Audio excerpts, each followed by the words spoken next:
just want to introduce the RUC Ambassadors. Thank you guys so much for coming on the show.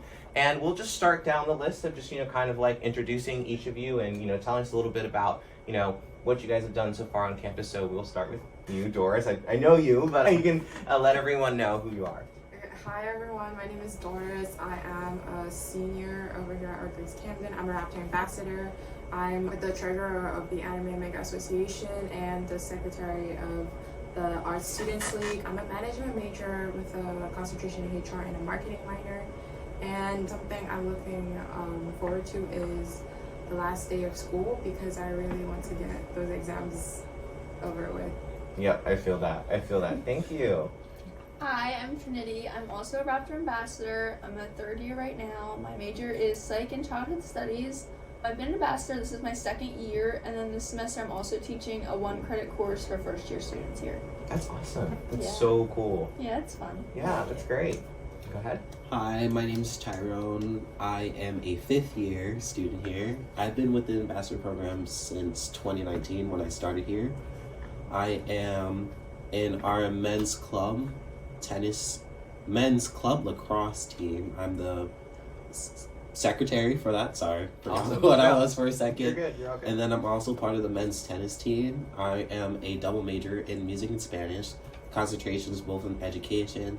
And then with my Spanish, I also get a health certificate in interpretation, so I would be able to interpret in the medical field. That's awesome. That is so cool. Thank you guys for sharing. And any of you can go on this, just maybe tell anyone who doesn't know a little bit more about, who the ambassadors are and what you guys do on campus as a student organization. So I guess I'll answer this. You've done it the longest. I'm the old one. So the ambassadors are basically kind of like the face of Rutgers Camden. If you might have seen us around on campus giving tours. Typically, we're here giving presentations. We're at the open house, speaking to all of you guys, even incoming students as well. We're the ones packing those admit letters. So if you got a admit letter this year, we probably made it. If it was crooked, it was probably definitely me that made it. Things like that. We try to help out as much as we can. We help the chancellor if he needs anything, or if anybody needs assistance with anything, we try to help out with that. That's great. That's awesome. So you guys are very involved. That's really cool. So because you guys are kind of just, you guys really have a sense of like the heart of, like on campus, the day to day, you guys are so involved. What's one thing that you think in terms of like student engagement and involvement and really being, like involved on campus, how do you think that plays into like academic success, and how do you think that helps like motivate students to really kind of just be more involved in campus in general, both academically and in terms of extracurriculars?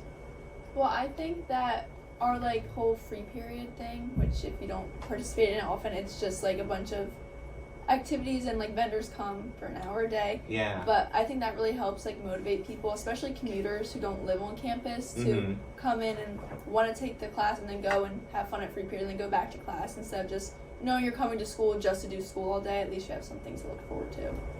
Yeah, that's a big part of it, for sure. In my opinion, I think all the events that go on during like free period especially kind of attract different types of students. So we also have a lot of different events. There are the cultural events, there are the fraternity and sorority events, and then there's just the events that are from companies that are partnered up with the school. For example, we had Deloitte come like a few weeks ago. Yeah. So I feel like all the different types of events that Rutgers pushes out for the students tend to reach a different type of like target audience, and it tends to just reach out. And when it does, the students who do come are either really interested in it, or they tend to like attend and then leave with like a new outlook on something different. Yeah, that's great.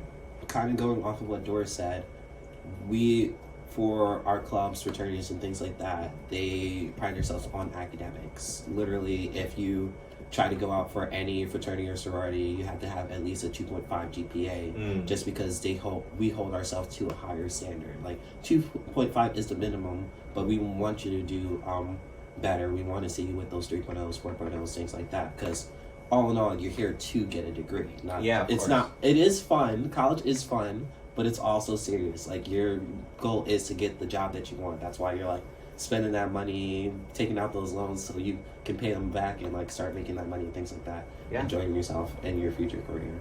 So I definitely think that clubs and organizations play a big role in academic success.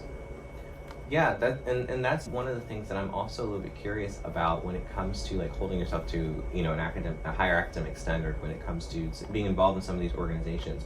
For someone who maybe, you know, in the past has maybe struggled keeping their GPA up, or has struggled kind of, you know, finding motivation, or, you know, maybe their studying tactics aren't working for them, but they want to reach that higher standard, what would kind of be some advice that you would give to them? The tutoring. Yeah. So the Learning Center has tutoring. It's 100% free. It's open to any Rutgers student, and Yep, that's it. The thing I like the most about it is the fact that you're not paired up with like a professor. You're paired up with a student who took that course, someone who is most likely in the same major as you, and has like, you know, gone through that course, had understood it, still has notes most likely, and can like share that knowledge with you. It's a lot easier for you to like comprehend it when someone else is like breaking it down for you. Yeah. Yeah. That's a big part of it, for sure.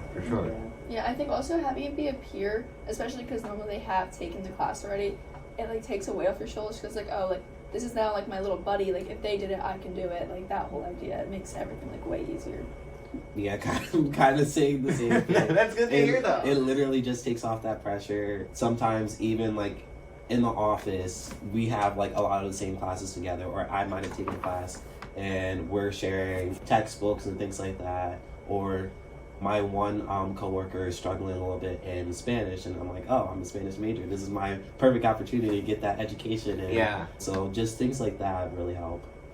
That's awesome to hear. And you know, one of the things that as we've been talking to a couple of the different groups that we've brought in, one thing that we're hearing is that, you know, these groups know that these resources are available, but a lot of the people that they interact with, other students, they don't know, or they may feel like there are less resources than, you know, are actually available on campus. And so one of my questions to you guys would be, in terms of, you know, for people who feel like they maybe are isolated in terms of the help that they can get, or they may not know how to reach out for help, how would you, you know, and what do you find kind of like helps you feel more motivated to reach out or feel more welcome? I can definitely speak on that, because I'm that type of person who doesn't like to ask for help. Yeah. I'm still working on that now. Me too. Definitely reach out to your professors. I know a lot of time people think that like, oh, the professors are like sharks. Like if you try to reach out to them, they're like, oh, you should have turned this in already, that kind of thing.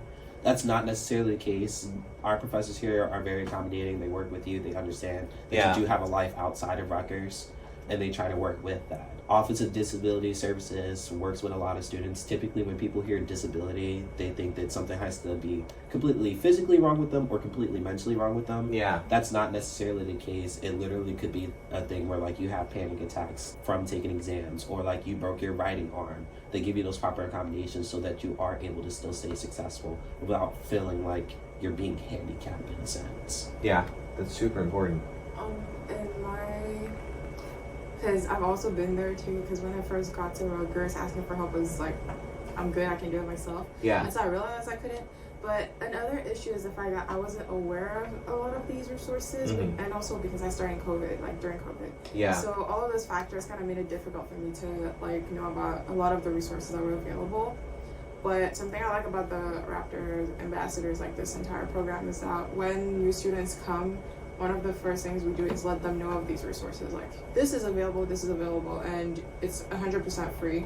You can reach out to them, they will reach out to you, but obviously they won't know who exactly is in like dire need of it. Yeah. So the most they can do is let you know that they exist, that they're there, and they're willing to help you, and the rest is like up to you. You have to be the one to go and be like, hey, I need help with this or that.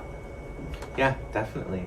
And it's really good to hear that there are other organizations on campus that are aware that there needs to be more awareness on campus about these things, because there are so many really incredible resources. It's just right now, I think some students they just don't know about them. But kind of, you know, related in terms of like ways that, you know, academic offices and even, you know, other departments on campus, even student orgs, if, you know, you think it's part of it too, in terms of ways that we can kind of like improve just overall like the academic support side of, you know, bringing that support to students. What's one thing that you have found that, you know, since you guys are really on the ground floor of this campus, that you think could be improved that students would really benefit from? I don't know. I know that the Wellness Center has been doing more and more things like events this semester to like advocate for personal wellness, and I think that is really good because like they have the dogs come in and all that stuff. And the relaxation station. Yeah, so it kind of like gets people to be like, oh, I just want to go pet this dog, and then they get in there, and that will probably help them more than you would realize, and get more information about it. So I do feel like we are like on the come up with that sort of stuff. Like we have been bringing a lot more in, especially since when I started 3 years ago. Like it's been getting a lot better. Yeah, that's a huge one. I've seen a lot more on campus, even just so far in terms of just like the lot of different events that are more focused on like personal wellness. I think that was one of the biggest things that impacted me in my semesters. That's one of the biggest things that impacted my grades. And so it's good to see that there's more of that for sure. I also noticed that, well, for Rutgers in general, they've always been big on like career fairs and internship fairs. And I don't usually hear about like separate companies coming like just to like advocate to students. Usually they just come at the fair. So when I heard about Deloitte, although I'm not an accounting major, I was quite surprised by it, and I think it's a good thing because they look at for not only upperclassmen, they also look at for freshmen. So for anyone who's like in the School of Business or someone who's like still undecided, getting to meet with like a prospect company, getting to like talk to them, see how they work, see how like what opportunities you could get from that is really good to like get from like the get-go. Yeah, that's huge, and I feel like that also is kind of one thing that maybe isn't talked about a lot in terms of, you know, even though yes, there's, you know, when you're in class, you know, you're here to graduate and you're here to focus on your, you know, each course, and you know the exams are right in front of you, and there's so much in the day-to-day, but you're also building towards your career. That's part of what this whole thing is about. And so I guess my question to you guys would be, do you think that, you know, have you found that having a clearer sense, you know, having an event like that, or, you know, seeing some of the career fair events on campus and just more of a focus towards that helps create like more clarity in terms of the bigger picture, and in that way kind of makes you a little bit more motivated to take care of the day-to-day like exams and events? I would say yes, because when I started, I wasn't really interested in like joining career fairs because I didn't see the point. I was like, oh, it's just a lot of different companies. There's a high chance I won't even be picked, so there's no point, right? But after like my second year, I started attending because no matter how I look at it, building that connection, like networking, is extremely just as important. So even if you like apply and you don't get it at that point, you can still rely on that connection and see what else is available. So looking at the options, like looking at that web of networking, like all those connections would be really good for a student. Yeah, I feel like too when I came in, I was just like, well, I know I need to go to college, so I'm going to go and pick a major and take these classes. Yeah. But like going to the career fairs really puts in perspective, like, okay, so I have to do this, this, and this if I want to get this job, and like these are my options. And I feel like it just made everything feel way more real than just like an extension of high school where it's like, oh, I'm just taking these classes until I graduate. So I really think it helped a lot. Yeah, that's huge. I just in the flow of conversation, I didn't even think about that until just now. But I mean, it really, I felt that when I was a senior too, it became a lot more real. And that's kind of why I think in the Navigate app that just got released to students, I think one of the most like underrated parts of that app is the Major Explorer feature, where you can actually, you know what I'm talking about. It's really, I'm like, I wish I had this when I graduated, because you can really explore more about like average salary for your major. There's like so many different parts of that, right? And so I kind of want to stay on this a little bit more, like, you know, for freshmen that are coming in, for example, like if you are coming in and you're just like, oh, I'm just here to start college and just kind of get acclimated or whatever, what advice or kind of what, you know, mindset would you recommend to freshmen to kind of start thinking about their career a little bit earlier and building that into their overall 4-year like graduation plan? One thing I would say is that it's definitely okay to come in undecided. We literally have an academic advisor that deals with undecided students. Yep, I came in undecided. Yeah, and the goal is to kind of like get you to take courses that would kind of lead you towards a specific major. Yeah. I started off here just as a music major, and I took a lot of Spanish courses, and then I ended up really liking it, and I added it as my second major. So it could be something as simple as that. or even just going out to those different events, the biochemistry meetings that happen during a free period, things like that, or even just talking to your friends, nursing students, accounting majors, music majors, things like that, and getting to actually know the different types of majors on campus to see if it's something aligned with your goals, with your future as well. Yeah, kind of like what he was saying, like just get involved because you never know like what's gonna like spark something up in you, because even with the course I'm teaching and even this job, I always hated public speaking, like hated the attention, didn't like any of it. And here I am right now, and like I'm teaching a course, and I'm like, okay, I actually do kind of like teaching. So like just getting involved in all these things will like spark things up that you didn't even know you liked. So it's just really important, I think, for freshmen to get out there as soon as they can. Yeah, I agree 100% because when I started, I always say this, I was only a management major. And the main reason is because I couldn't do computer science because I hate the science part of it. So I already knew I wasn't going to do that. I already know what I don't like, but as to what I do like, I only knew management is doable, so let's go with that. Obviously, after taking a few courses, I got interested in HR and marketing, which is why I got like my minor and my concentration. But that all happened one after the other. So I started as a management major, second year I added my minor, and then in my third year I added my concentration. So it's like I didn't plan all of that. I just came in, I was like, I'll just do management and like leave and figure out what to do after that. But then as I attended like different symposiums of the business school, as I went to different events, I got to not only meet new people, but I also got to look at other things that were really interesting, and that's how I got to where I currently am.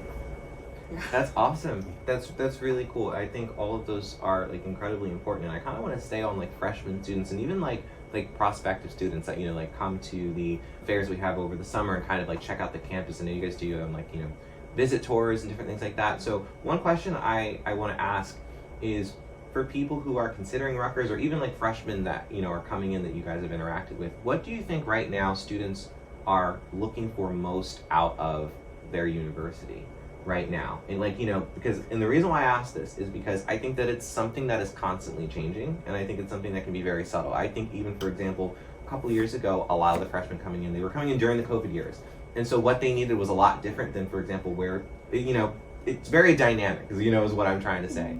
And so what do you think these students are looking for in terms of academic support offices involvement? What specific things do you think could be highlighted more? So that's a good question. Really good. I know a lot of students, like kind of what we were talking about, that advocation for mental health. Because there's not a lot of universities that really put that out there. They like always tell you here are the things that we offer, but they don't actually put out like the sign saying like mental health is very important, that kind of thing. So I know that like with like the incoming students, that has been like a recent thing, just advocating for mental health. Also, like, what are we getting out of the academics? What makes Rutgers different from Rowan or Temple, so on and so forth. And they hear all these great things about Rutgers, and then they come in and they're like, all right, what's this really about? Is it true, or is this like all a facade, that kind of thing? So also a lot of opportunities outside of the classroom. Rutgers is big on having education be more than just inside the classroom. We have our learning abroads. We have a whole bunch of events where people go down to like Georgia, Florida, all that kind of stuff. So I guess more opportunities to explore that. I think I had a lot more fun, even like in high school, middle school, I had more fun learning about a subject outside of the classroom than just staying in the classroom, reading a book kind of thing. So more opportunities for like experiential learning and things like that. Yeah, and I also think too, like at least when I give tours, a lot of kids, or not kids, but they always ask like, oh, like, do they have like online classes? Like, what are the hybrid schedules, like this and that? And I feel like since COVID, so many students like got used to that type of schedule and prefer that they all like want to know if we offer that, and we do offer that, so it's like great. But I think if we like kept incorporating that and didn't just like let that fall behind as COVID gets further away, I think that would be really great, because it makes learning a little more like easy. It's like stress off your back, because it's like, oh, I'm not going into a classroom all the time. Yeah, that's a big one. Yeah, I agree, because I feel like every single student has their own outlook on college. Even if they don't know like the full thing, they already know like, oh, I'm gonna go to college, I want to see this, and as to whether the college can provide that, well, it depends on the college. Yeah, of course. It's just why we have all those tours and like information sessions. For me personally, what I wanted when I started college was to get back like in person, because like I said, I started during COVID, and to be honest, it was not as easy as some people think it was, because like the course being taught is not the issue. The issue was being like focused. Yes, 100%. It's extremely difficult to stay focused when I'm at home in my bed all comfy, and I'm trying to listen to my professor talk about accounting. It was it was very difficult to like be focused in everything, which is why I personally prefer coming back like to in person. But at the same time, there are certain courses that are so much easier when taken online, or that are so much easier for you to comprehend, while others are kind of like, it's better when you're in person, you can speak to the professor face to face and everything. So I do, like she said, I do like the fact that Rutgers does have those, like both options. Yeah, I want to stay on that for a second, because I think that asynchronous courses and like hybrid courses, they can be really tricky, because I think a lot of times you can walk in and there are a lot of pros, but sometimes things are a lot more difficult than you realize, just because the nature, there's less interaction. It's a lot more, like independent learning is it's a much bigger part of it.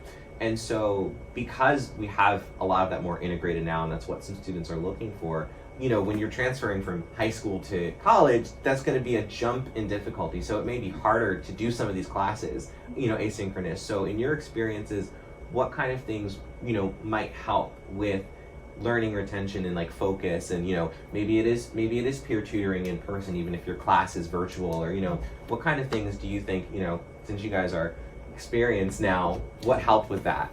I'll go first for that one. Because like I said, I had a really big problem focusing, and because of that I did a lot of research on like different ways to take notes, different ways to study in general. There are a lot of different options, some that I actually never heard before until I did my research. And I realized that, to be honest, instead of looking at what is available, it's better to come up with your own. Because just because this works for someone else doesn't mean it'll work for you 100%. So the way I study is based on like the research I did, and I tried to incorporate it into like my own style, knowing exactly what works for me. Because it's only after spending quite a bit of time trying to study for certain exams, seeing how I did after the exam, that it was easier for me to see like my study style. So whether it's continuously writing something until I remember it, because it's easier for me to like remember what I'm writing, or if it's staying alone in a room like by myself in complete silence and getting work done, which I personally cannot do. If you leave me in a room like alone, it'll be me and my thoughts, and I can't get any work done. I can't so either. I prefer like having someone with me. Like we don't have to talk, just having the presence of someone, like just being there, is so much easier for me to get like work done in general. So it depends on the person. Yeah, for sure. For me, I am the type of person that I actually struggle a lot when we went online during COVID. I am the person that like I ask my questions to you right then and there, and I can get like your facial reaction on that and make an understanding based off of that. I took like one of my Spanish courses online, and although I understand the language, I was like, why is it this but not that? Why does this rule work here but not work there? And it's harder to kind of get into communication with your professors when you're asynchronous, because it's like, call it like cat and mouse, like playing a game of cat and mouse. Like we're always chasing each other down with emails, like we're always missing each other. So one thing that really helped with that is just even speaking to my academic advisors and saying, hey, based off of like how I've done in previous semesters, do you think it's best for me to do this online class? And then they tell you like, maybe hold off on the online class. It's probably better for you to wait until it's in person. If it is a situation where like you're at your last year and like you kind of have to take it to get that degree, then I would also have that conversation with a professor as well. My professor is basically my academic advisor. I literally, even when registering for other Spanish classes or even doing learner abroads in Spanish countries, I email her, or I'm like, all right, can we set up a meeting, in-person, Zoom, what you got? Do you want to do emails, things like that? Yeah. To make sure that I am doing something that's going to be more beneficial to me. There are, like everyone said, there are different types of learner. You can be a visual learner, you can get it just like that, just listening. I'm visual and hands-on. I can I can listen to you say it, like say something 3 times and then get it. I can see you do a problem 3 different times and then understand it. But it's harder to ask those questions when it's just a video or when it's just a PowerPoint and you're just going through reading the PowerPoint, because then, kind of like Doris said, like I would start reading it and then I'm like, wait, what did I miss right there? That kind of stuff. That's awesome. No, I appreciate those perspectives, because I think there's a lot of different ways to do it, but I also think that it's important for like faculty and staff to hear directly from students the different ways that they work and they process things, even if they're different, you know, because it's not, you know, some of these questions I'm asking, like, you know, what's your opinion, what's your solution, but there's not one easy way, right? But it's important to hear, like, you know, the different inputs, so I really appreciate that. And, you know, I know you guys got to get to class soon, so I'm just going to, you know, wrap it up here with one kind of last question, and we'll go down the line, and you know, it's a larger question, but you know, if you can't answer it right away, that's okay. But you know, and this is personal to each of you, like for incoming students and even, you know, maybe students that are maybe struggling with their major right now, what's one piece of advice that you would give them just to make it through this semester? Something that you think might be useful for them to hear. Okay, down the line, right? Yeah. So, for prospective students or incoming students or the current freshmen, if you already have a major set and right after the semester you realize you don't like it, it's completely okay. It's your first semester, you still have time, you can figure it out in the next semester. Even if you don't, it's fine. Like recently, it's not every college student that finishes in like the standard 4 years. Yeah. So there's nothing wrong with that. I feel like there's a saying that says you can't rush greatness, and I believe that, because I'm gonna be finishing in 4 years because I just happened to find those things that I personally liked, and I still had time to like get it done. But instead of doing like summer courses and winter courses, I had to take up to 7 or 8 courses every single semester. Oh my word! So for the last year, I've been taking 7 to 8 courses, and it's like 21 credits, 23 credits. Gosh, that's crazy. It's like an overload, and to be honest, it's like, oh, that's a lot of credits. But then once you get to it, it's like really difficult, because the first time I did it, I failed quite I didn't do as well as you'd expect. It was only after that I was able to like get the hang of it and like, you know, figure out what would be the best way for me to study to make sure that I passed all my classes. Yeah, it takes time. It really does, and that's why I don't recommend it to other people. Like, don't be like me. Yeah. But I did it because I personally wanted to finish in those 4 years, which I didn't have to, but that's just what I wanted to do. So for anyone, it's like, as long as you enjoy what you're doing, go for it. If you finish, you get your degree, and you realize that you want to do something else, that's completely fine. You can always come back or like do your master's in something different. Yeah. As long as you enjoy what you're doing and it's really what you want to keep doing for like until you retire, then that's completely fine. That's great advice. That's really good advice. Yeah, that's awesome. Yeah, I think for me, I would recommend that you get a routine down, like set a schedule for yourself. Do your homework as soon as you get your homework, because you're not going to want to put it off. And then just get involved, like do as much as you can. Say yes to everything, because you never know where it's going to lead you. You never know what it'll do for you. So that's my best advice. That's great. I'm still working on getting my schedule down. It's not easy, but it's important. I would say this hits me personally, because I would say do a balance. So make sure you're balancing your social life with your work life and your school life. Yeah. I work like 4 jobs, 3 to 4 jobs, including the ambassador program. And then I also am a full-time student, so I didn't have much social time. Like I would literally have people say, hey, let's go like to this event or that event. I'm like, I have to work or I have to study or things like that. So just making time for yourself, for your socials, your work life and your school life. If you don't have to work 4 jobs to sustain yourself, don't do it. If I could sustain myself off of just 1 job, I would just be like, all right, I gotta go, guys. School is important. Also, reach out to like all those different resources that we've mentioned. Yeah, for sure. Jonice, author. She is my go-to person. Yes. She is super funny. She's literally like your mom and auntie. She makes sure you get the work done, and then if you're not, she's texting you like, hey, what's going on? I see this grade. You're missing this. What's going on? That kind of thing. Even sometimes she might pop up at your job. Just come into the office.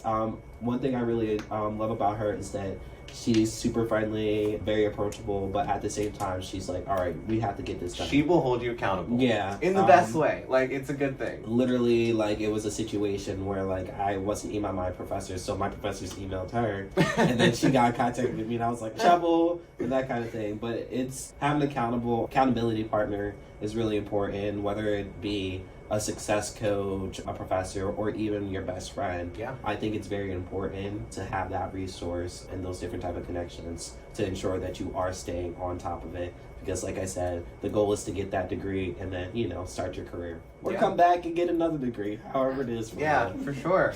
That's awesome. I really love all those pieces of advice. I think they'll be really useful to students. And again, thank you guys so much for like sharing your perspectives. It's a really great conversation. And yeah, that's all I've got, for you guys. And again, thank you guys for coming on, and thank you guys for listening. Definitely, let us know in the comments, what part you resonated with most, or if there's things you want to add. Go to the academic achievement workshops. He's not lying about Jonice. She is great. And like I said, download the Navigate app. Check out the Fall into Writing workshop. That'll be next Wednesday. And real quick, is there any upcoming events or anything that you guys want to shout out that you want people to know about? Job internship fair, so yeah, that's a big one. That. Yep, awesome. Great. Okay, cool. Well, then thank you guys so much, and I will see you guys next week. Thank you guys for tuning in, and have a good one.